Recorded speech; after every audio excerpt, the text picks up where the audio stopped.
Hello and welcome back to Collector Creations. In this video we're taking a look at a good handful of books that I got. Technically they're books, they're like advertisements, magazines.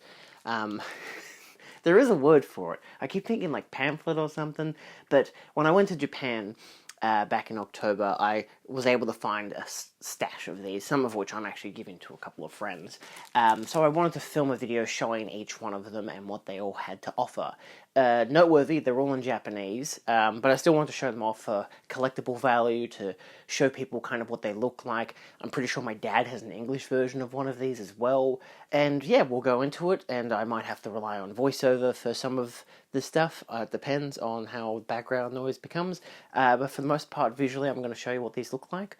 And yeah, that's basically all there is to it. I will note, obviously, again, these are all in Japanese, and I bought most of these at a street market in Kamakura called, I think it was Comanche Street, which is a street that has a bunch of foods, different kind of figurines and stuff. I was able to get Studio Ghibli stuff there as well, right at the very start.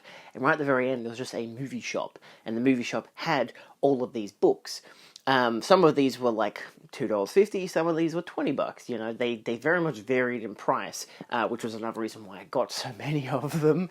And yeah, the guy had a bunch of Japanese posters as well, or like American films or English films that were a Japanese variation of. So if you're going to Japan, for example, that's a great place to go to get this kind of stuff. It is like an hour and a bit away from Tokyo, but it's also worth it because Kamakura is a beautiful place. You got a temple that you can go to. There's a bamboo forest as well. That's really nice. There's a giant Buddha. It's actually called a Great Buddha.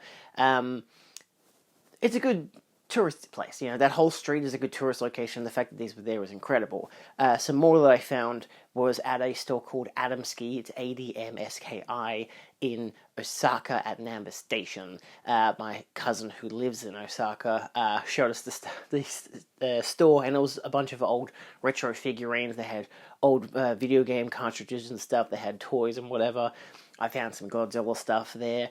They had cassette tapes, they had CDs, they had records, they had all kinds of stuff, and they had a bunch of film books as well, where I collected a couple of them as well. They all came in plastic bags as well. So there's some context. For more on that, I've got obviously my Japan series of videos. The Kamakura Day was day 3, and the Osaka Day was like day 6, I think. So yeah, anyway, let's look at these, and we'll go from there.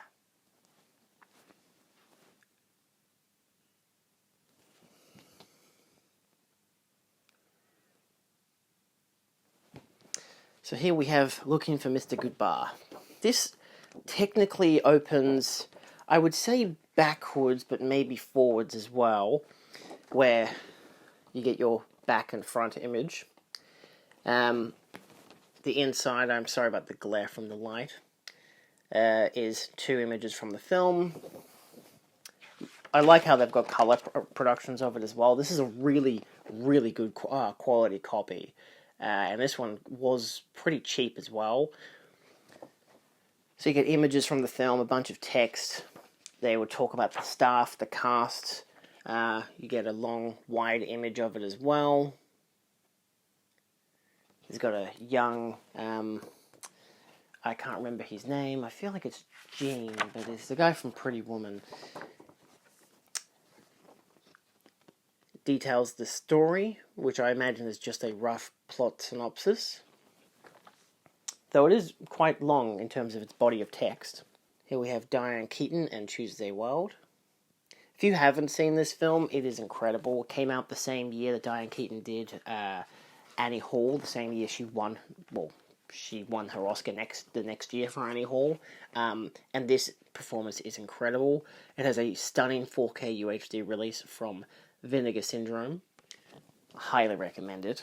We had the luxury of screening it at the Cinemaniacs this year, which is the only reason I picked up the book, because I picked it up maybe a week after Diane Keaton had died, and I'm like, oh my god, we literally just watched this like a few months ago at the Astor. Which you can see on the Patreon link down in the description. We have the Cinemaniacs Oz, where Emma Westwood did the introduction to this. I think she would absolutely love to see this book in the flesh. But yes, you got your cast images, gives you details about all the cast as well. Star memo. So they've got these, probably, I would imagine, are either details about the cast or actually things from the cast themselves. Some of these books involve messages from the cast talking to like fans and whatnot. And then we have your last 2 pages. Don't know why I can't remember his name. It's really annoying. Was on the previous page? Richard Gere. That's the one. So yeah, this apparently originally cost 300 yen. I believe I got it for 250. So that's pretty good. I got it cheaper, especially because it's in such amazing condition. I do not know, outside of like the one corner on the top, it looks really, really good. And it has a great texture to it as well. But I don't know when this one came out. Some of these might be reprints after the film had come out initially, so I don't know. Then we have Godzilla vs. Mothra. Now, I had the option of getting this or getting Godzilla vs. Ghidorah, the 90s films, the Heisei era, mostly because the beautiful artwork. I adore this film. It's one of my favorite Godzilla films. It's not in the best condition. There's some spine wear, some flickers on the top, but none of it really interacts with the main artwork itself, which I think is absolutely gorgeous.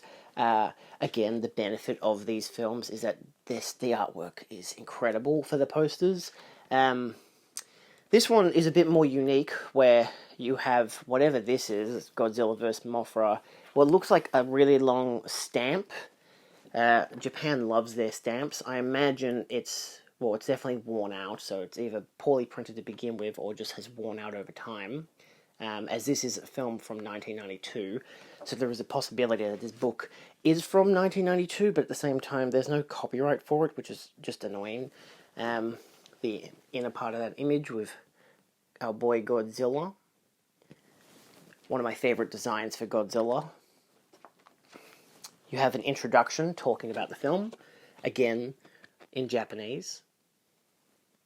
And again, I'm sorry about the gloss, the shine from the light. It is very glossy in terms of its book. This one's quite thick as well. You have a message, which, again, I have not translated any of these. This could be a message from the director, it could be the message of the movie, could be just talking about what the film's about. As you see, they're very nicely produced. Images laden throughout. This one's about the story.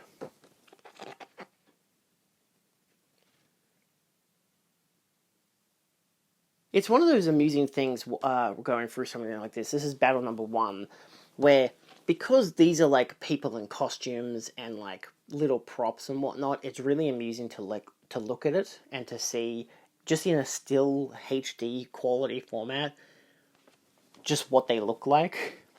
It makes it more amusing when you just look at this image and you're like, that's just a guy in a suit and that's just a puppet. But it's like, it's just so cool, and I love their designs. Godzilla vs. Mothra, this is battle number 2. So the first battle was with Godzilla and the baby version of Mothra. This one is with Mothra as well before Batra shows up.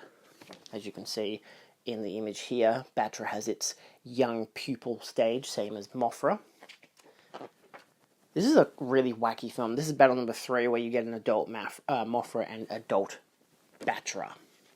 Of course, the antithesis of Mothra is a bat, which doesn't make much sense when you realize that a kind of a moth is more like a fly, so you think it'll be Flyra. But Batra is cool. Batra is a really unique villain, basically because, again, it's the evil version of Mothra, and I don't know if they used that originally in, like, the Rebirth of Mothra trilogy, or if it was completely original to this film. But nevertheless, it's a cool design, and I love that it goes from the pupil stage through to the actual, hey, this is a giant kind of bat-like bug, which doesn't make much sense either, because bats don't do that. they don't, they're mammals, they don't have pupil stages. Of course, this is Batra itself, big wingspan and all, which makes it more amusing, because you get Godzilla fighting Mothra, and then Batra shows up and they're like, hey, we got to fight this guy instead. The classic Godzilla formula of having the two heroes fight before another enemy shows up, and they have to group up and fight that one instead. Much like, the most recent King Kong versus Godzilla, where they team up to fight Mechagodzilla. Large array of text on this one. I have no idea what it's talking about. Probably this the story with the characters, given how it's emphasizing images of the characters and how they actually do have a story. There is a story with the human characters. It's more of like an Indiana Jones riff before it becomes like a proper story, but it's quite fun. These are production notes.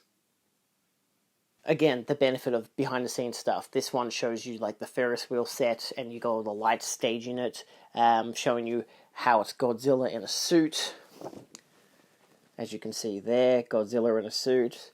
Or these ones here, where it's the people on set with Mothra and Batra and whatnot. Literally just life-size there, which is incredible. It's really fun.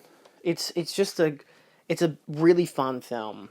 And then you get your profile, which talks about all of the cast, giving you profiles on all the characters and whatnot, all of the actors. Man, it's really hard to avoid that light, isn't it? Maybe if I do that. That's not bad. These books are incredibly well produced. It's disappointing that these don't exist in like an English market at all. Or at least they don't exist anymore. But Japan has a lot of these. They still have them for modern movies.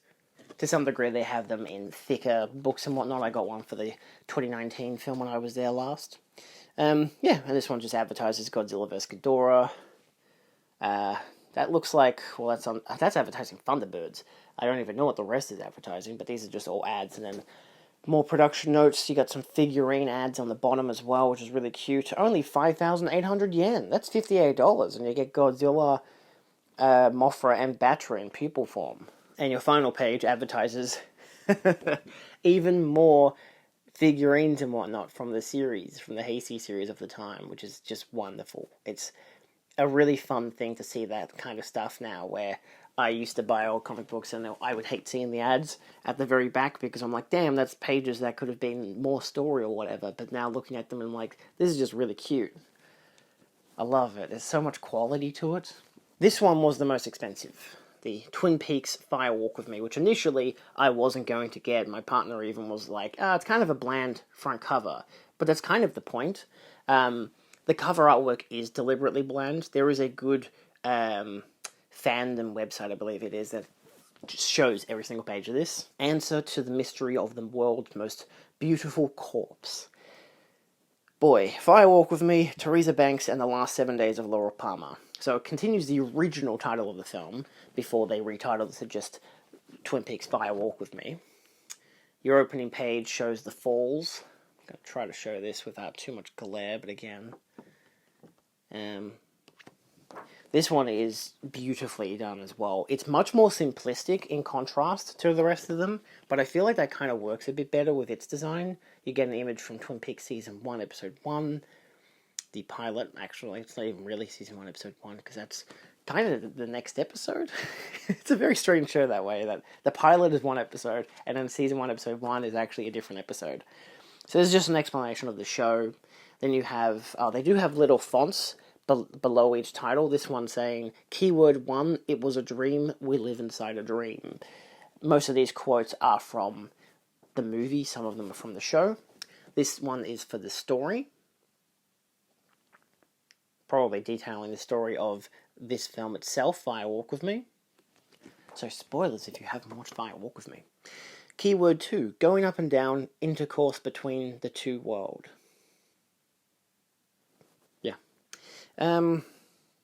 Get a range of images, again, all from the film, which is really nice in contrast to like the TV show, just showing small little images of the characters fighting and stuff and just being together. Some of these are deleted scenes. That one in particular wasn't featured until the missing pieces, because that was the fight between Chet Desmond and the sheriff from the other county, which I really like that fight. I think it's really fun. You get your character profiles, but more of a Twin Peaks correlation map. Keyword 3, is it future or is it past? This is a lot of the cast, I should say, from both the show and the movie, just showing their interconnected natures and whatnot, which is really fun because whilst it has a lot of their images, it even has Diane as a cassette tape. What other unique ones do they have? Obviously Laura Palmer in the middle, which is really good. They have a couple here, which just have no images whatsoever. I don't know if that's because they couldn't get images from the show or if they didn't exist physically. Bob, of course. I believe David Lynch's character should be in here. Yes, he is. He's over there with David Bowie below him. So they have a key as well, where you have P for parent, B for brother, R for relative, married couple, love, friend, intimated relationship, supernatural, or business. That's a fun way to connect them all. So you don't actually, obviously the kanji is probably just telling you their names. Then you have innocent smile, keyword 4, the good Dale is in the lodge and he can't leave. This one is probably the nicest spread because it has all the donuts on the bottom. It has an image from basically the end of the film with Dale and Laura. One on this page here at the top is with inside the Red Room, the Black Lodge. And that one's more of a production image because you can see the top of the lodge itself before it was cropped down to remove it from how it was a set, which is just really fun. And again, a whole illustration for the donuts. Do you know Twin Peaks? Keyword 5, the tender boughs of innocence burn first and the wind rises, then all goodness is in jeopardy. Some of these, I imagine, were probably said by the log lady in those introductions. Which is definitely the way I would suggest rewatching Twin Peaks if you haven't seen it yet, or even watching it, because who cares, it's confusing anyway. It doesn't really spoil anything, that's kind of the joy of them. So this is just showing all the different locations shown throughout the season. The large middle page, it's going to be tricky to show.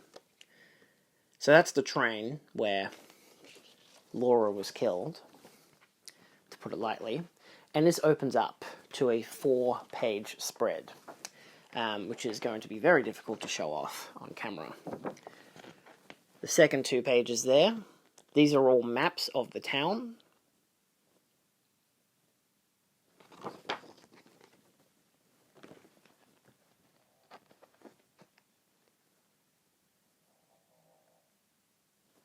They're all different maps too. The first map is just the British Columbia map.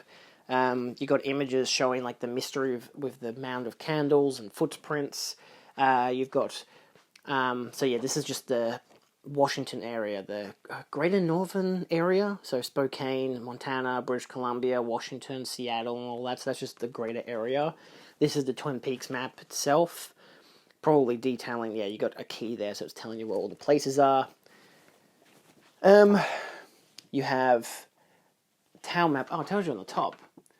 Road map, forest map, town map, again with keys, and the Owl Cave map, which doesn't have any keys, which is kind of amusing. And more drawings of Laura wrapped up and a gun. See, it's stuff like this that makes this book so worthwhile, especially as a David Lynch Twin Peaks fan. The more interesting section, Welcome to Rynch World, specifically spelled R-Y-N-C-H. Keyword, ring, don't take the ring, Laura.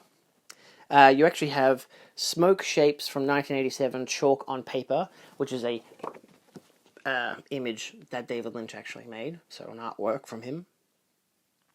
This whole thing is talking about David Lynch. You got a biography on the bottom with an image of him talking about his films. Probably a whole thing just talking about David Lynch himself. Doesn't specify with any English, unfortunately. It says Lynch's film. It's Lynch's filmography, but its filmography is P-H-I-L, which is a very interesting taste. I don't know if that was deliberate for like the pronunciation of how they pronounce Lynch. But of course, when it does say David Lynch, it does still spell his name properly. And it actually details his short films as well. You have The Alphabet, The Grandmother, Eraserhead, which is 2 words here, which is inaccurate. The Elephant Man, June, Blue Velvet, Wild at Heart, and then of course Twin Peaks, and even The American Chronicles. I haven't even seen the American Chronicles. Wet at Heart, inspired mostly by Wild at Heart, which would have preceded this film. Fire Walk With Me is the key word here. This one, again, all in kanji. I have no idea what it says. But again, that website has a good image of all of these. You get at least the deer head, so that's nice. And then the last few pages are to do with the cast and crew.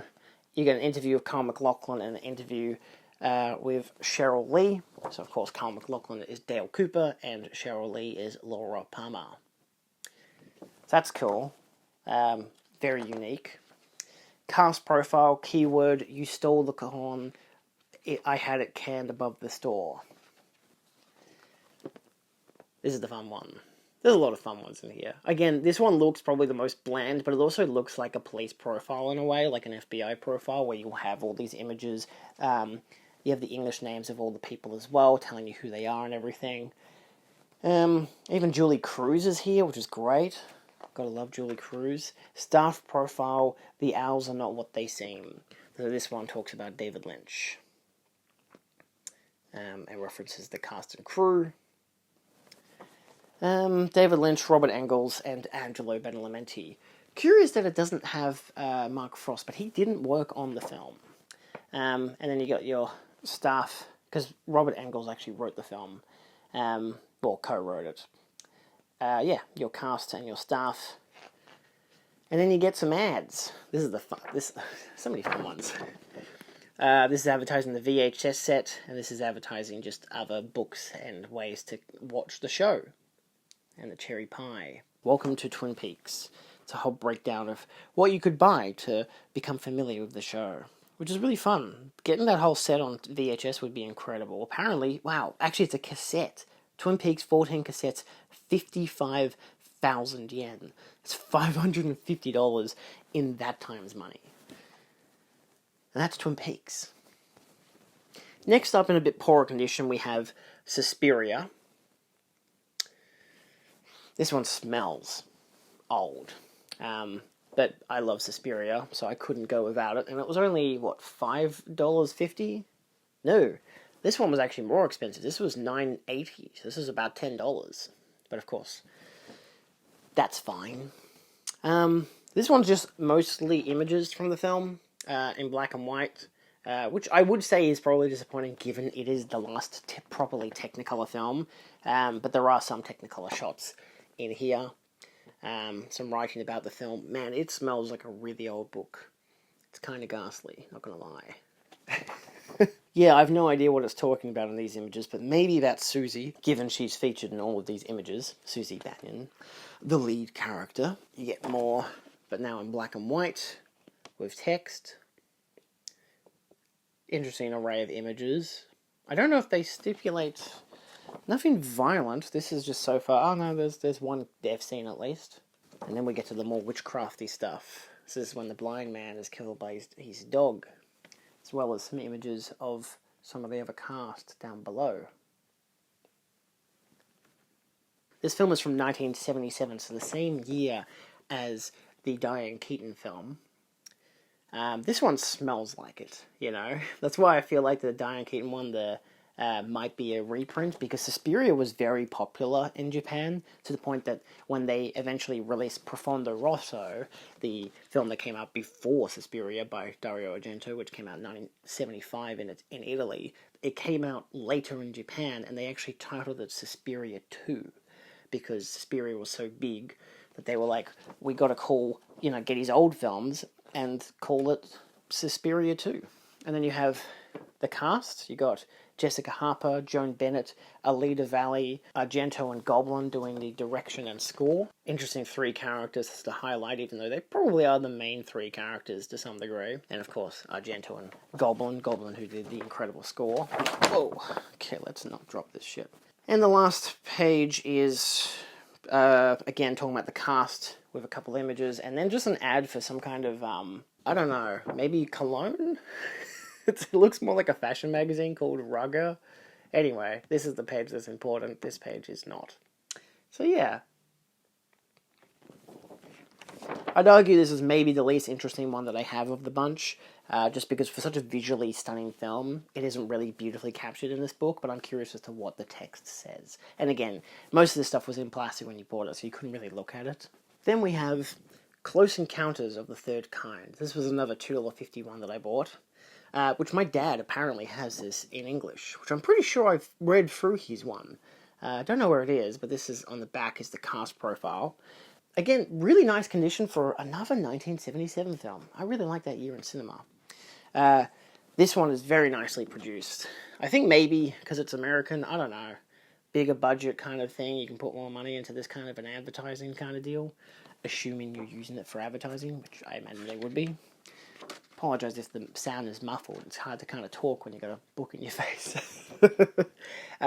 Large body of text here. Not really much to go into because I don't know what it says. Yeah, I'd imagine this is talking about the story of the film. You got a thing talking about Richard Dreyfuss and Francois Truffaut, two of the leads in the film, which is good. This one's talking about Terry Garr. Terry Garr. She passed away recently, didn't she? She's a very good actress. Carrie Guffey and Melinda Dillon. So these seem to be either interviews with them or brief little synopsis about either their characters or just them as people. Which again, with a variety of images from the film. Which I definitely think there's also one whole double spread talking about Spielberg with one of the more iconic shots from the film. Which I think this one's much better produced than the Suspiria one, for example. This one really goes heavy into, like, just beautiful spreads. I wouldn't say the most high quality images, because again, this would be stretched out quite a bit for the quality of a paper like this. Images like this benefit a bit more because they're cropped down to the appropriate ratio. This is Dr. J. Allen Hynek. I don't know who that is, so I'm going to imagine these are interviews, which makes the quality of this much more interesting. Probably talking about aliens and stuff. I don't know. I guess Ancient Aliens didn't exist by this stage on the History Channel. Then you get Douglas Trumbull, John Williams, and Vilmos Zsigmond. So definitely talking about the writing and the score. Wow. This one, what are the Close Encounters of the Third Kind? Honey, they're aliens.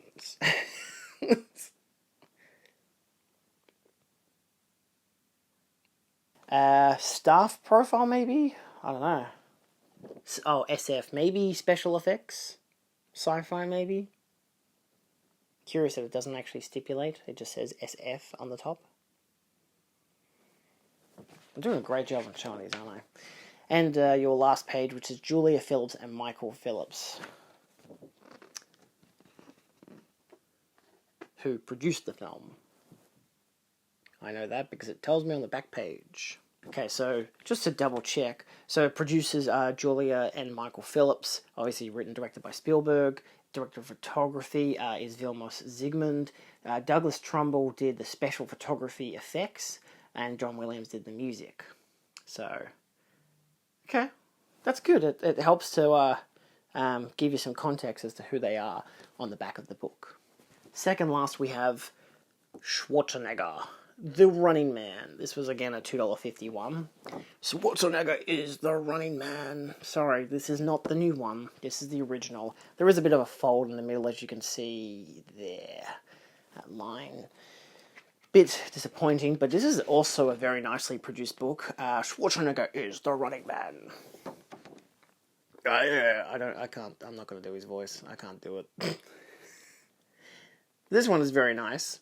The opening page, very decked out.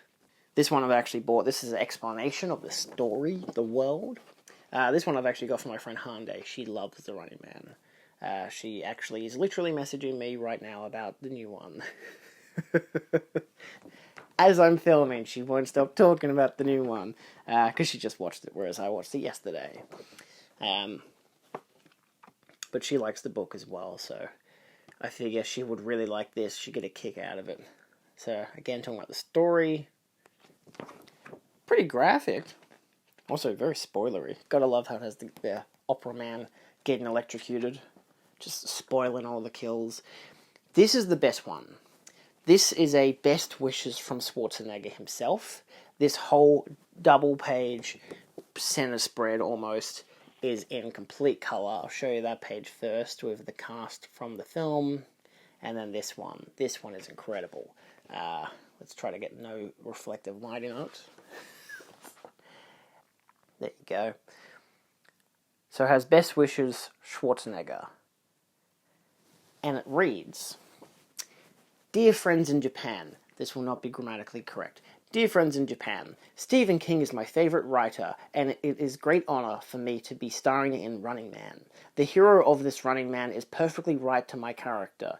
There is a lot more action in it than any other films I have ever been in, so this must be one of my best works. I hope you will enjoy it. ! Best wishes, Arnold Schwarzenegger. Yeah, I'm pretty sure he wrote that. I mean, he's not a natively English-speaking person, so there's a possibility, you know? Anyway, you get another double spread talking about the film. That one has no English in it, but at least it's giving you an idea of the set pieces. This is your show-stopping center spread. The Running Man. Full color, showing images from the film. Some interesting cutouts of Schwarzenegger himself. Really nicely displayed. Really good cropping job, to be honest, on that image. Production note. The note is in Japanese. Your cast, full color, which is great. These are actually the bad guys. These are the runners. I remember, I've seen the movie. It's a fun movie. So it gets profiles on every single character. You even get the kind of sort of love interest character. They kiss at the end. I guess she's the love interest. Sure. More images from the film. Again, very nice quality. Ranging from the actual game to the aerobics people. Gotta love that 80s cheese of a movie set in 2025. And the final page talking about the staff, the director, and whatnot.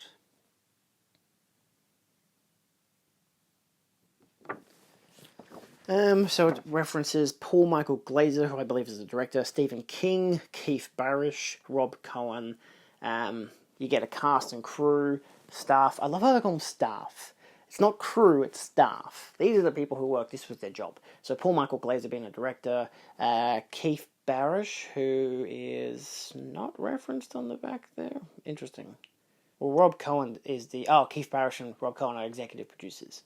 And then, of course, Stephen King wrote the movie. Wrote the book. He wrote the book. Last but not least, we have Carrie. This one I actually got for about $5.50. Because why not? Carrie's great. Another Stephen King, actually. Beautiful artwork. This one you have Star Memo to open it up.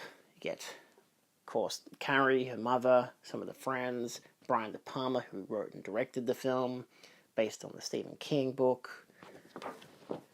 Great array of cast. Great images as well. Beautifully coloured.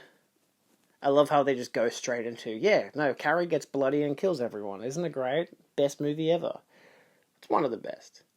It's a classic. It's a beautiful film. Terrifying. Gee whiz, is this the mother? It ain't Carrie, but it's saying it is. Another terrific performance from one of the cast. I can't remember her name right now, which is really bad of me. I'm very bad with names. So they say Carrie a lot. This one is insanely produced. Like, my God, look at those colours. Look at those images. The cross in the middle. Geez, this religiously themed or what? Your big art card image? Like, this is what you get for an art card. The Carrie text on the bottom. Image of her at the prom. Winning Queen of the Damned. That's what they get, right, in America? Queen of the Damned? Because then they have to sacrifice the queen. Or am I wrong? I don't know. Anyway, I'm not American. I don't know. More images of Sissy Spacek as Carrie. Very elegant performance before it turns sinister. Just incredible shots. It's very amusing because this dichotomy here showing her with almost like hollowed out eyes, I really got to emphasize that. Look at their eyes on that image there. Because it contrasts to that image there of her like beauty queen. She's the best. She's the queen of the prom. And then she's the killer of the teenagers. Another one with the crucifix in the middle. Very beautifully produced. Man, I don't want to give this a Sally. It looks great.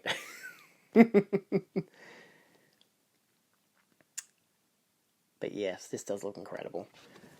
It is so beautiful. And this one has like the least amount of text. They've even got the shot of her getting hit in the head with a goddamn softball.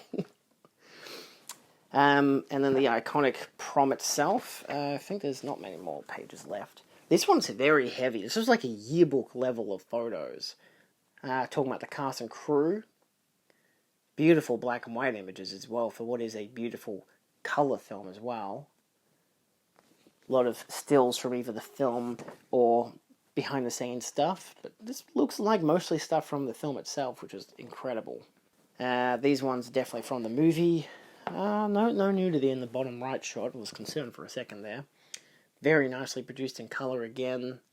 And again, this is really, it's just a beautiful book. Like, this is kind of what you'd want from something where the main language is not something that you speak or can read. But yeah, you got them in the library, you got the girls laughing at her, the prom again, her sports teacher? Yeah, sports teacher. One of the only people who actually gives a shit about Carrie. And then your final page, Carrie burns in hell. Beautiful shot. Look at that. That looks incredible. I gotta be honest, this might be the prettiest looking book that I got.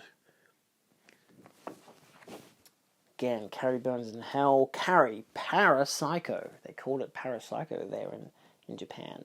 This is an incredible shot that completely spoils the ending. That is an immaculate book. I think, in all honesty, this, the Mothra one, and the Twin Peaks one, I think are the three best. While the Schwarzenegger one does look incredible and does have the note from Schwarzenegger, and the Twin Peaks one, I love Twin Peaks, and the Mothra one, I love Godzilla and Mothra. This one just looks so goddamn good. Anyway. Well, thanks for watching. I guess weird editing format on my part, but the fact that I'm walking into the shots. But yeah, that was a fun little look. Again, the benefit of having something like Google Translate is great for these, but it's just cool to have them. They're very old. They're all originals from when the films came out. And given that I have one of these, which is Looking for Mr. Goodbar, which is a 1977 film, and the book is in immaculate condition, is just incredible. Some of these films were completely obscure, so no one would have probably bought them normally. And of course, because they're all in Japanese, there is kind of that quality to it as well, where it's like, you're only going to get it as a collector, but some of them were like, again, $2.50. I think the most expensive one was the Twin Peaks Fire Walk With Me one was $44, which was, it was 4,400 yen, where the Godzilla vs. Mothra one was about, I think that was 1,800. They had a couple there between the 1,500 and 22 to 2,500 range. So yeah, I could have bought some more. Probably should have, but you never know. So yeah, that's all. Thanks for watching, and I'll see you guys next time. Adios.